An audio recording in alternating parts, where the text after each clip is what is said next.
Donc on a vu le numérique avec une image, maintenant on va voir comment c'est gravé sur un CD.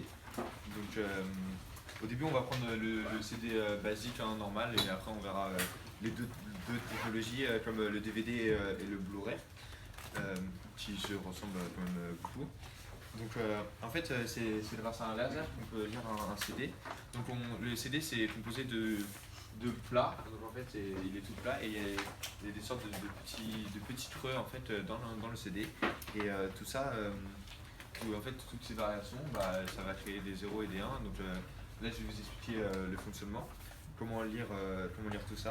Donc au début on a un laser en fait qui est en dessous. Le CD, vous voyez bien qu'il tourne assez rapidement quand il est en lecture.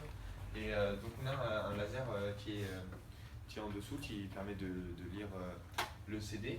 Et en fait, au début, il va lire cette partie-là. Et tant qu'il n'y a pas de variation, lui, il va lire que des zéros.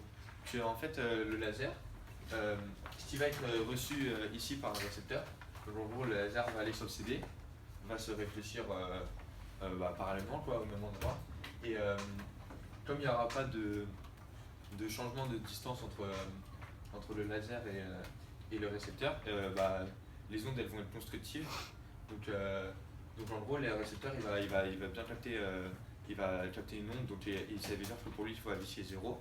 Mais à partir du moment où il y aura un creux, et en fait, comme la distance entre le creux et le plat c'est pi sur 4, et en fait à chaque changement.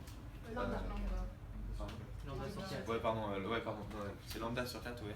Alors en fait, à chaque changement entre un creux et un plat, il va y avoir un phénomène de destruction, parce que en fait, comme ça va faire l'aller-retour ici, ça va faire 2 fois lambda sur 4, et ça va faire lambda sur 2 en fait. Et lambda sur 2, on avait vu que quand il y avait lambda sur 2, ça donnait une figure ça donnait, c'était destructif en fait, les deux ondes étaient destructives. Donc ce qui va faire que la réception va être un peu embrouillée, quoi, c'est ça. Donc on va afficher un 1. Donc par exemple, quand on va lire ça, au début ça va être ici, donc on va afficher des 0. On va arriver à ce moment-là, il va y avoir ici une sorte de brouillage avec les ondes qui vont destructives, on va afficher un 1. Ensuite on va rester à 0 pendant tout le long du creux.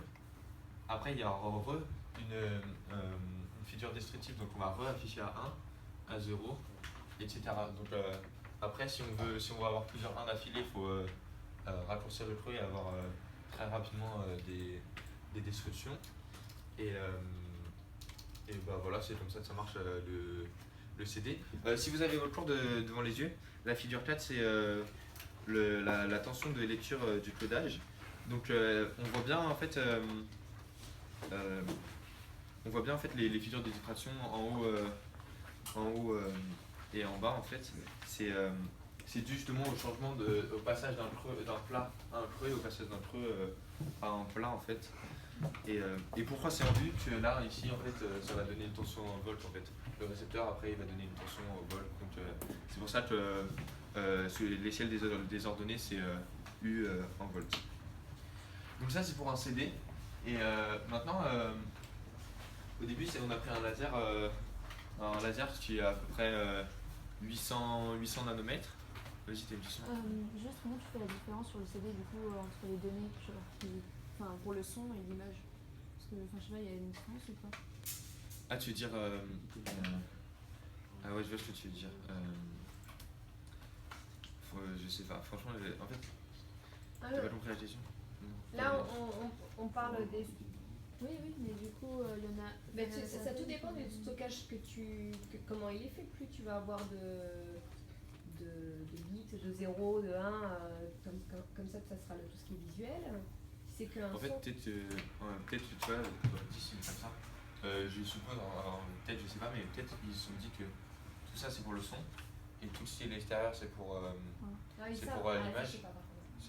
Mais peut-être que ça peut marcher comme ça, et justement le fait qu'il y ait deux lasers en fait, ça va faire qu'on va peut-être pouvoir donner l'image et le son sur un CD. Mais j'avoue que... Ça c'est à voir quand même. Ouais, ça je suis pas sûr de ça, mais je suppose que le CD il est comme ça, et peut-être qu'à l'intérieur c'est peut-être le son à l'extérieur le CD, mais je suis pas sûr. Moi je suppose que c'est peut-être ça, mais je suis pas sûr. Fais juste une pause, Avec, Kevin.